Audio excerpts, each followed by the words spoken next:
The wind had changed, carrying with it the scent of something new, not the dust of the road, nor the smell of burning gunpowder, but something else. Hope.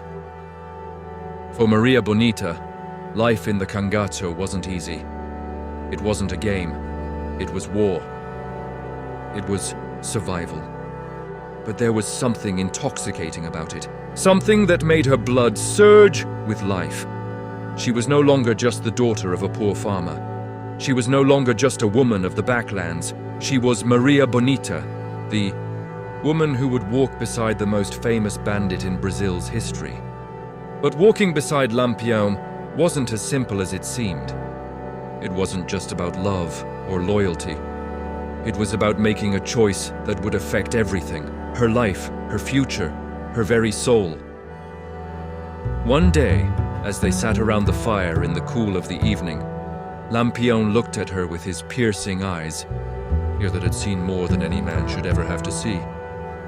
"Are you ready for what this life demands?" he asked, his voice low. Maria Bonita didn't hesitate. She didn't flinch. She didn't look away. "I've been ready my entire life." She had known this moment would come. The moment when she would have to choose, to leave everything behind and escape into the world that awaited beyond the wilds of the sertão. Or to stay, to live and die in the land she had learned to love and hate in equal measure.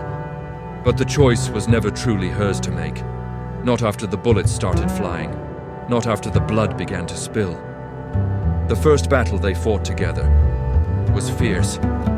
The volantes, the armed forces sent to hunt them down, had tracked them to a remote village in the heart of the sertão. The cangaceiros were cornered. They had no choice but to fight. Maria, who had spent months learning the way of the cangaceiro, stood side by side with Lampião in the front lines. She held a rifle steady in her hands, her face set with determination.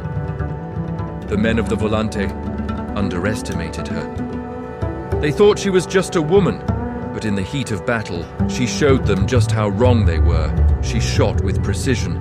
She moved with speed. And when the fight was over, Maria Bonita stood tall, surrounded by fallen enemies, her eyes fierce and unbroken. That battle marked the moment when Maria Bonita truly became part of the legend of the Cangaço. It was the moment when she was no longer just Lampião's woman. She was a force in her own right. But in the world of the cangaceiros, there's always a price to pay. The rain that fell after the battle was like tears from the sky. It washed away the blood and soothed the wounded. But Maria knew that the peace wouldn't last. The volante would return.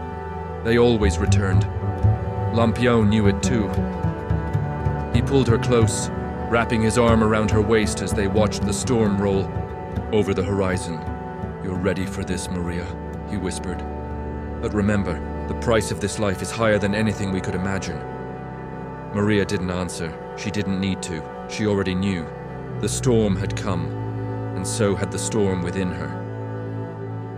Next chapter, the blood of the land, a future written in fire and smoke.